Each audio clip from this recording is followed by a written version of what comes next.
বন্ধুরা, আশা করি সবাই ভালো আছেন। তো বন্ধুরা, এখন কথা বলবো যে নাটক যে বিষয়গুলো নিয়ে, সেটা হচ্ছে বাংলাদেশে যে ছবিগুলো রিলিজ করেছিল সেই ছবিগুলোর বক্স অফিস কালেকশন নিয়ে এখন কথা বলবো।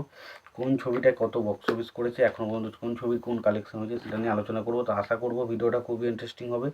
ভিডিওটাকে আপনারা শেষ পর্যন্ত দেখতে থাকবেন, এবং যদি আপনারা আমার চ্যানেলে নতুন হয়ে থাকেন অবশ্যই আপনারা আমার চ্যানেলটা সাবস্ক্রাইব করে নিয়ে পাশে বেল আইকনটা অবশ্যই প্রেস করে দেবেন। ভিডিওটি পছন্দ হয়ে থাকলে অবশ্যই একটা লাইক কমেন্ট শেয়ার করে দেবেন।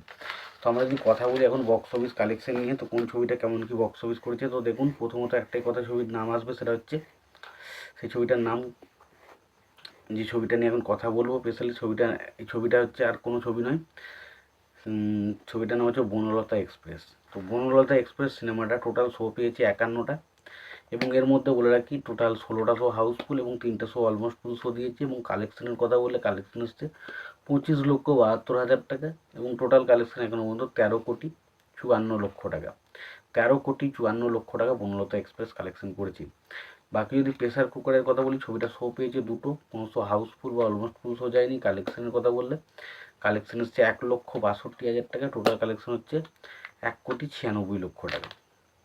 বাকি যদি আমরা দম সিনেমাটার কথা আসি, দম সিনেমাটা টোটাল শো পেয়েছে 8টা, কোনো শো হাউসফুল বা অলমোস্ট ফুল শো যায়নি। কালেকশনের কথা বললে কালেকশন এসছে 1,22,000 টাকা, এবং টোটাল কালেকশন হচ্ছে 4,73,00,000 টাকা। এবং লাস্ট যদি রাক্ষসের কথা আসি, রাক্ষস সিনেমাটা একটা শো পেয়েছে, কালেকশন এসছে মাত্র 10,000 টাকা, এবং টোটাল কালেকশন যেটা ছবিটা দাঁড়িয়েছে সেটা হচ্ছে 2,32,00,000 টাকা এরকম কালেকশন দাঁড়িয়েছে। তো এই ছিল মোটামুটি বক্স অফিস রিপোর্ট। এই বিষয় নিয়ে তোমাদের কি মতামত রয়েছে তোমরা অবশ্যই আমাকে জানাতে পারো। ভিডিওটি ভালো লেগে থাকলে লাইক কমেন্ট শেয়ার করে দিতে পারো।